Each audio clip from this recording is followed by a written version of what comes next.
In the NBA, some trades echo for years. They define a franchise, they create dynasties, they're all anyone can talk about.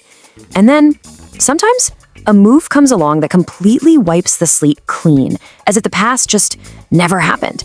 Today, we're diving into one of those moments and how an entire legacy was erased in an instant. That's the quote from ESPN's Brian Windhorst. Think about that for a second. Not that a team-building strategy was a mistake, not that it was just a bad idea, but that the entire conversation around it is now, and I'm quoting here, irrelevant. So the question is just how? How can a massive, franchise-altering move, the one that was supposed to create a championship contender, a trade that has been picked apart for years, just stop mattering? What on earth could be so big that it completely overshadows the very recent past? Well, the whole story really starts with this one moment, when the Dallas Mavericks officially closed the book on the biggest gamble of the Luka Doncic era. It was the trade that sent Anthony Davis to the Wizards. He was the final major piece that came back to Dallas from that original blockbuster deal for Kristaps Porzingis. When they traded him away, it was like the final official nail in the coffin of that whole experiment. And get this, for being the centerpiece of the return, the last remnant of that huge gamble, how many games did he actually play for the Mavericks? 29. Just 29 games. It's a shocking number, really. So when you look at the final box score for that whole saga, on paper, it doesn't look terrible, right? 5 players, 6 total draft picks, a few first-rounders in there. But the thing is, the actual value they got out of all this, it was just a shadow of what they had hoped for. A classic case of quantity over real, game-changing quality. But see, this isn't really a story about a failed trade. It's a story about why that failure just doesn't define the Mavericks' future anymore. Because while we were all busy looking at the past, their front office was already looking way, way ahead, towards a future that has a name. The reason why a blockbuster experiment can just be wiped off the board, the reason it becomes irrelevant, is because of the sheer potential of one person. Cooper Flagg. This kid is the whole game right now. The Mavericks aren't just thinking about building around Luka anymore. They see a future so incredibly bright, it lets them just move on.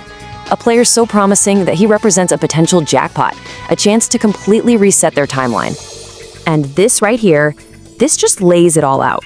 On one side, you have the disappointing reality of the trade. And on the other, you have this mind-blowing hype that Flagg, as Windhorst put it, might end up being a better player than Luka Doncic.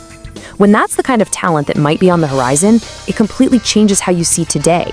You're not worried about past failures. You're clearing the decks for what could be next. And, this kind of forward-thinking pivot isn't just happening in Dallas. It's a reflection of a league that's in total flux. The entire championship landscape can change in the blink of an eye. Just look at Jalen Brunson in New York. A player Dallas let walk away is now putting up historic numbers. He has the second most 40-point games in Knicks history, only behind a legend like Patrick Ewing. He totally changed that team's fortunes overnight. Or what about Victor Wembanyama? The way people talk about him is just pure awe. They're not just calling him a great rookie. They're saying it's like watching an alien play. A player like that comes along and can make a team a contender all by himself, completely rewriting the rules of team building. And even at the absolute top of the mountain, you have the constant buzz of trade rumors around a superstar like Giannis Antetokounmpo. It proves that even champions have to be thinking about what's next. It forces every single front office to keep one eye on today and one eye on a future that could show up way sooner than you think. And look how fast that landscape changes. The Warriors take themselves out of the running. The Knicks decide to stick with their guys. Other offers just don't move the needle. The point is, in this league, you have to be ready to pivot on a dime because these windows of opportunity, they open and close in a flash. So, all of this brings us right back to Dallas and what their strategy really shows us about how you build a team in today's NBA. It's a whole new playbook. And it's brutally effective. Step 1, you acknowledge that past experiment is a sunk cost. It's over. Stop trying to fix it. Step 2, you use that move to save money, clear roles, and reset your locker room. And then step 3, you position everything, your salary cap, your draft picks, your entire philosophy around being ready for the next potential superstar. It's a clean, decisive break from the past. Which really leaves us with this one final big thought. In an NBA this wild, where stars can pop up out of nowhere and champions are always one rumor away from the trade block, maybe the smartest move isn't the one you make for today. Maybe it's about knowing the exact moment to declare the past irrelevant and betting your entire franchise on who's coming next.